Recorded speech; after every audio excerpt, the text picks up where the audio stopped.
9। तो कल मैंने आपको अनुनासिक बताया था। अनुनासिक से आप क्या समझते हैं, एक बार फिर से बता देती हूँ। अनुनासिक वे स्वर हैं जिनके उच्चारण में वायु मुख के साथ साथ नाक से भी बाहर निकलती है। और अब हम आ जाते हैं अनुस्वार। अनुस्वार किसे कहते हैं, ठीक है। तो अनुनासिक को जब हम बोलते हैं तो वायु सिर्फ मुख से नहीं बल्कि नाक से भी बाहर आती है। जहाँ अनुनासिक एक आश्रित नासिकीयकृत स्वर है, वहीं अनुस्वार एक आश्रित नासिकीय व्यंजन है। अनुस्वार क्या है? एक नासिकीकृत व्यंजन। तो यहाँ पे अनुनासिक आपको बताया था कि नासिकीकृत स्वर होते हैं और इसके उदाहरण भी मैंने आपको यहाँ पे बताए थे। ये देखिए, ये स्वर है, ये सारे स्वर हैं, ठीक है, और ये नासिकीकृत है, ठीक है, नाक से भी ये बोले जाते हैं। और अनुस्वार क्या है? नासिकीय व्यंजन है। नासिकीय व्यंजन होने के कारण इसके उच्चारण में मुंह में किसी न किसी स्थान पर अवरोध अवश्य होता है तथा वायु मुख और नासिका दोनों मार्गों से बाहर निकलती है। तो अवरोध भी होता है और वायु जो है मुख और नासिका दोनों से बाहर निकलती है। अनुस्वार का अपना कोई निर्धारित उच्चारण नहीं होता है। इसका उच्चारण इस बात पर निर्भर करता है कि यह किस परिवेश में आ रहा है। हिंदी में अनुस्वार दो परिवेशों में आते हैं, एक शब्द के मध्य में तथा दूसरा शब्द के अंत में। तो अनुस्वार का कोई निश्चित उच्चारण नहीं है, आप ये समझ लीजिए, क्योंकि इसका जो उच्चारण है वो दो परिवेश पर निर्भर करता है।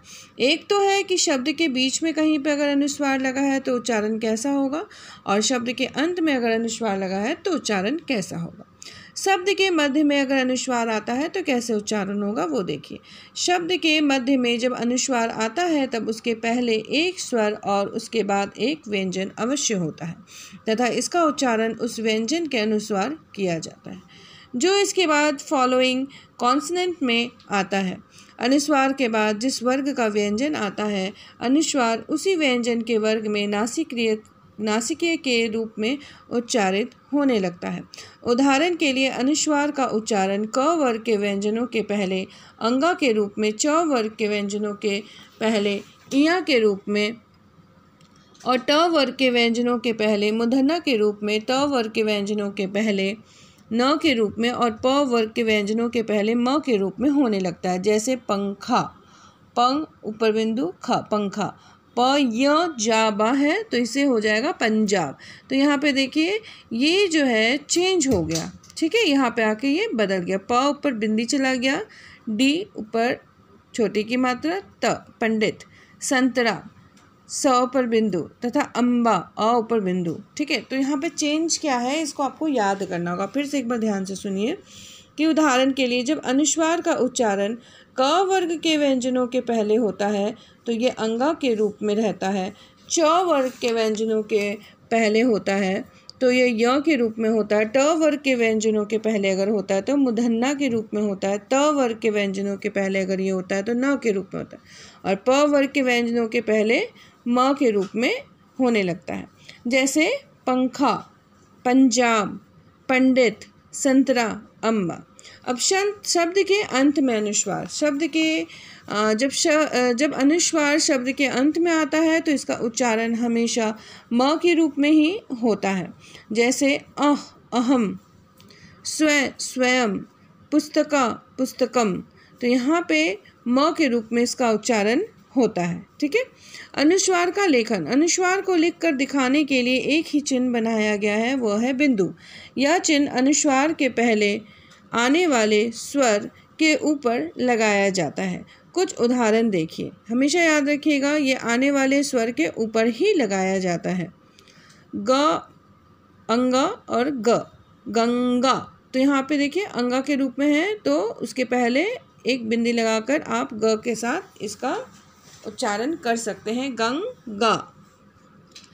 कंचन, कंटक, हिंदी, चंपा। ये म है, म भी आपको बिंदी के रूप में ही आएगी। पंकज, पंजाब, पंडित, शांत, खंबा, कंघा, पंछी, भिंडी, संतरा, अम्बा। तो यहाँ पे हर एक जगह में आप देखिए अनुस्वार का प्रयोग जहाँ पे मध्य किया गया है वो व्यंजन के पहले प्रयोग कर दिया गया है, और जहाँ पे भी आप देखिए म है, न है, मूर्धन्य है, तो इन सब को बदलकर अनुस्वार का रूप दिया गया है। ठीक है। वर्णों के व्यंजनों के अलावा अनुस्वार य, र, ल, व, तालव्य श, स, ह आदि सभी व्यंजनों के पूर्व शब्द के मध्य में आ सकता है, और चूंकि इन व्यंजनों का अपना कोई नासिकीय रूप नहीं था, अतः संस्कृत में भी इन व्यंजनों के बनने वाले शब्दों में अनुस्वार बिंदु के रूप में ही लगाया जाता था। तो अब अनुस्वार को जब आप लिखेंगे तो उसे तोड़कर कैसे लिखेंगे? स अ जोड़ तो स। अनुस्वार य अ म अ, संयम, तो ये अनुस्वार कहाँ आ जाएगा? ठीक स के ऊपर आ जाएगा, इसीलिए इसे हम मध्य में लिखेंगे। स र च न आ, संरचना।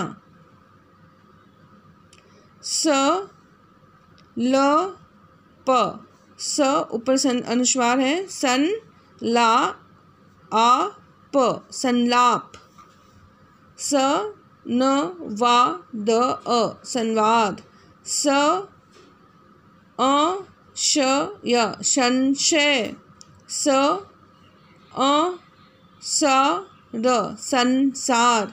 स अ ह र, संहार। ठीक है। तो इस तरह से आपको अनुस्वार का प्रयोग याद करना होगा, तब आपको ये याद रह जाएगा। उपयुक्त शब्दों के उच्चारण पर ध्यान देने से हमें ये पता चलता है कि श, तालव्य श, र, ल के पूर्व अनुस्वार का जो उच्चारण है न की तरह है, व के पूर्व म की तरह है, और य के पूर्व य की तरह है, तथा ह के पूर्व अंग की तरह होता है। तो उच्चारण किस प्रकार है वो आप यहाँ से याद कर लीजिएगा। हर एक स्थान में उच्चारण अलग प्रकार से होता है। संस्कृत में अनुस्वार को पंचम वर्ण से भी लिखा जाता है तथा बिंदु से भी, परंतु हिंदी की मानक वर्तनी जो है उसके नियमों के अनुसार, जो भी हम लोग मानते हैं वर्तनी जिसमें हम लिखते हैं हिंदी के अनुसार, केवल बिंदु से ही लिखे जाने का प्रावधान है। अनुस्वार को हम सिर्फ बिंदु से ही लिखते हैं। अतः चंपा हिंदी शब्द अपने अपने लिखित रूप में वर्तनी के नियम अनुसार मानक नहीं है।